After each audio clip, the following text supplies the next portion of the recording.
Still on the issue of herdsmen and the buying of people, going from place to place, taking people and buying them for fun.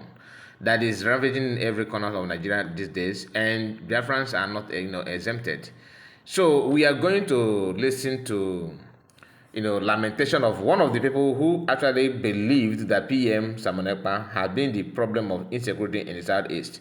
He's not alone. Many people have done that in the past, including those who claim they are fighting for Biafra from the US. A lot of people have used PM as a scapegoat. But today, what is going on in Biafra land, in Igbo land, if you may choose to use the word Igbo or Biafra, they are the same. So you will see them lamenting. Some of them are even, are shy to call it what it is. Now PM is not here, and everybody is crying. There's a lot of insecurity they claim they have before is nothing to compare what is playing out today. All right, and some of them have actually realized the fact that they made a mistake. They are coming back to their senses, but it's too late.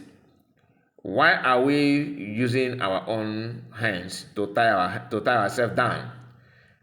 Many people who believe that sit at home was a problem. Oh, don't say sit at home. Your activities is actually the reason why they're holding him. You must do this, you must do that. They can't even. Some of them don't even know what to say. But it is always bound to what we all know, that some people who choose to condemn PM are doing that simply because of their personal gain and personal interest. Now it is it has been proven to everybody that PM is not the problem. It happened that it's not only Igbo people have noticed that. Remember, they started by telling you that sit at home was being forced on Biafrans, that is destroying the Southeast economy. You don't need to do this, you don't need to do that. Focus on your governance, focus on your job guidance on political party. Make sure you vote and elect a good person that's gonna make it to work, and After all this claim, Fulani is just fold hand, watching what is playing out, knowing for the fact that the agendas of Usman Dafodo must be carried out. It's not as if our people are not aware of this agenda. They are, but they choose not to talk about it. They choose not to do what they're supposed to do when they're supposed to do that. Instead, because out of personal hatred they have on PM, because why are people respecting this young man? Why not me? Who is him? After all, he's from this place. After all, he's a nobody. He's very younger than me. I have been here before him. That kind of self-interest have actually destroyed a lot of things in our land. Every now and then, some people will come out on social media and start claiming what they are not, claiming that PM is this and that. By so doing, elevating themselves. But now the challenges is not only about talking, it's about something that you need to step up the game. I mean, protecting your land and make sure you say things that you need to say to protect lives and property. They are nowhere to be found because this is not what they're meant to do. They are not wired to fight for anybody or to protect the life or property of anybody. But because of their personal interest, they're all on social media lamenting 30 PM. That was them.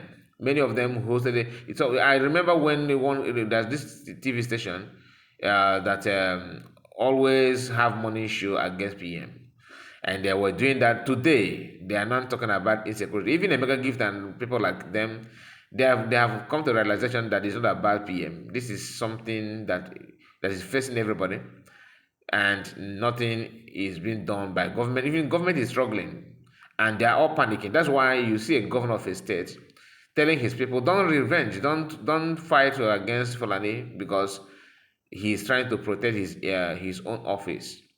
That is the level of insecurity and danger facing our people today. Those who are supposed to talk are not saying anything. Those who manage to say something are not allowed, because not that they're gonna use they will come out one-on-one and face them. No, they will have to use their own people, to the only Igbo tribe in the whole Africa, allow themselves to be used against their own personal interest. Why is it like that? Now, the video you're gonna watch, this man has been, in the front line of criticizing what Biafran and Mazokano was doing. All of a sudden, he's not changing his words, which is good to be honest. But is it not too late? Anyway, no time is late. Anytime you wake up is your morning, but a lot have been damaged. Can you come, you that are watching this video, if you are, no matter what you believe on, whether you think that what CPM is doing was the right thing or not wrong, can you sit down on your own quiet place and trying to analyze or ask yourself question? Why do we face a lot of buying? Why our people are being buyed a lot in within his in space of 2 months that PM was arrested? Why? Is that not a sign that PM was the one stopping a lot of things, even though carrying the weight of people who want to put him down? Yet, as he carried the weight and he was able to limit the killing, not that he stopped it totally, but at least Southeast happened to be one of the most calm and peaceful region all this while. But some of our brothers during those days, use their platform to cajole and castigate PM, lying when they know that we're lying. They know that they're lying, but they choose to lie just because they want to drag him down. Like I said, their intention and their motive is why we must see be him, why not me. We can go on and on, calling names, but is it necessary? I don't think it is necessary. But you know yourself, you know who they are. Some of them signed petitions just to make sure that they drag PM, and to Finland authority, and they want to use that as to them they are fighting for an Igbo. Those of them who claim they are fighting for an Igbo, that this insecurity must be stopped, that Samarupa is just Samarupa boys, can they come out now publicly and condemn the way they normally do? Where is the position against Fulanis? Where is the position against what is going on in our land? Whether some of you actually believe it's not Fulani, it's a communal battle between Mr. A and Mr. B, which is a lie. And for you to know there's a lie, remember they have used the same method on the Benue people when they were buying in Benue State. What did they say? That is farmers header clash. That was the headline they were selling to everybody then. That is not about a Fulani. That is about headers and farmers are having problem. You are having problem in the farmland, but they are fighting in the village where white people are sleeping, they're slaughtering people and setting house ablaze. Creating IDP camp here and there. Once they go out and commit this crime and genocide, this government who happen to facilitate their activities will be, in front line to create IDP camp for, people. Then allow Fulani to take over and take over their village. For how long are you going to ignore that? When it's happening to other people, you pretend that it doesn't matter. Let it just be there because you know what to do and how to handle it. But when he knocked at your door, you begin to shiver, begin to shake. But if you have, had it been that you paid attention when it was happening to other people, maybe your neighbors, you should have, divined a way to tackle it, to stop it, to prevent it. But all of you fail to do that. Now, if the whole thing is getting out of hand, to the extent that the governor cannot even come out and say the truth, ordinary truth, they can't do that. Today is Mazda court case, and a lot is going to surface on that court case because honestly, I don't see anything. Because remember, it's all about political prison, a political prisoner who that's what they have tagged Mazda because they just want to use him to set an example. But they are dealing with the wrong person because Mazda is not going to give up no matter what. That I can tell you for free. But it's not as if anything happened to Mazda that everywhere will be Wulok. No.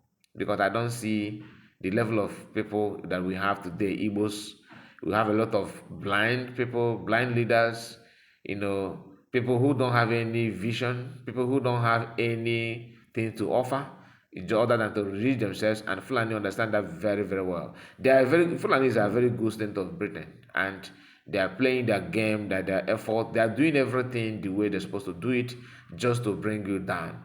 Now, I'm going to allow the video to play. So just listen to this, our brother. And even though, like I said, he has a lot of things in the past, well, he has said a lot of, things in the past. But if you make mistake and realize that you have made a mistake, it's always good for you to correct yourself and pick yourself up and fix yourself. That is a very good thing to see. So my people, like this video and share it. Comment and tell us what you think about what we have discussed so far. What do you have to say about this? God bless you and see you again. Bye bye for now.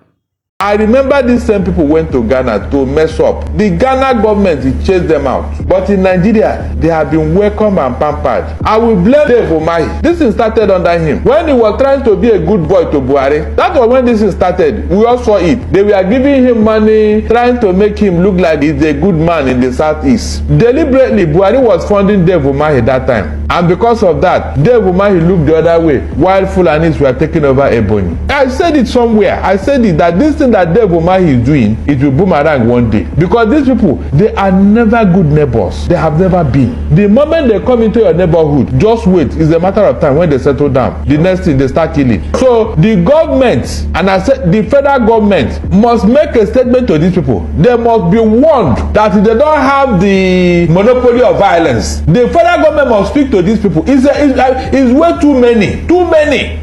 Is this when people start retaliating now? Right, that the federal government will not talk?